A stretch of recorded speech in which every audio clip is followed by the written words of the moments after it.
Hey guys, today I'm going to be showing you how Microsoft Copilot can benefit and kind of hurt students and teachers. So we're going to start out with some pros for AI for students. Copilot has a learn and study option, which you can see on this little toggle bar right here.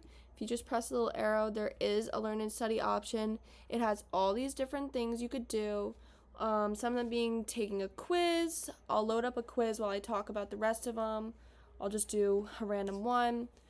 Other stuff that go into that are solving equations with personalized explanations that could help you learn better. We'll answer some of these questions while I wait.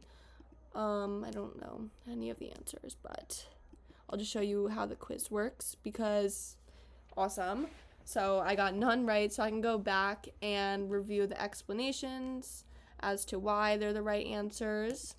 And even if you do get them right and you still might have been a little confused on it, it still does show the explanation, so you can still understand why it is the right answer. You can also share your results, which will come in with the teaching aspect of it. With this, you can also watch tutorials. This could help with classes like coding. I know in high school I had a woodworking class, which that definitely could have helped me a lot. It was pretty hard. Also for students, accessibility is a huge thing with Copilot. They have the ability to translate different assignments that you might have, especially if English isn't your first language. It might make it a little bit easier for you to learn.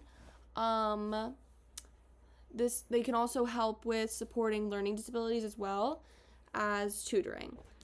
Some cons that do go into it is that it's easy to cheat and it makes it harder to learn. Answers are easier to get than taking the time to learn and understand why that might be the answer, how you should go about it the next time you do a question like that. There also is the possibility of misinformation. AI has content based on stuff that it finds on the internet, and as we all know, most of the time the internet isn't true.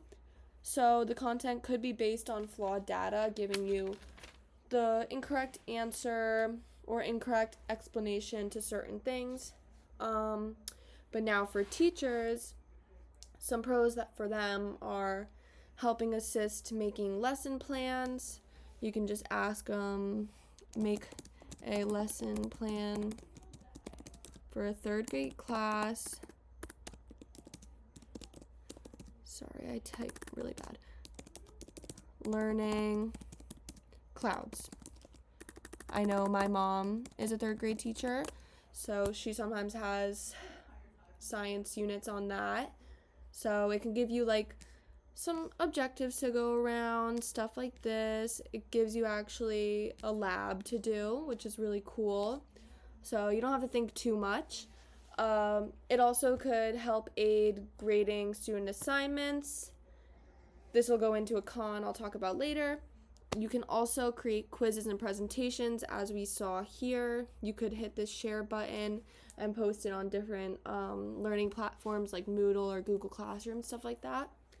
Some cons for using AI in teaching.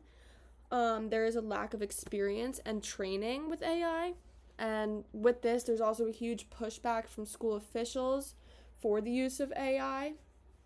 So it's kind of harder to learn and try to incorporate that in your classroom, especially if it's not so supported in a school district you might be teaching in.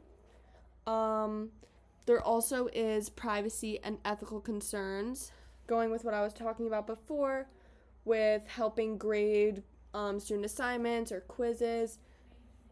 If there was a data leak, which Copilot seems to be doing pretty good with kind of getting away from that type of stuff,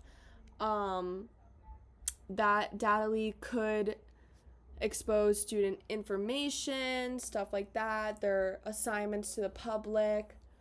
So those are some drawbacks of AI, but I've used Microsoft Copilot before and I've had no complaints. It's pretty awesome. So, yeah, you can also change the type of responses too, which I thought was really cool when I was learning it. This one's new. I usually just do the quick response. But yeah, that's the pros and cons with teachers and students on Microsoft Copilot specifically. Hope this was insightful for you all.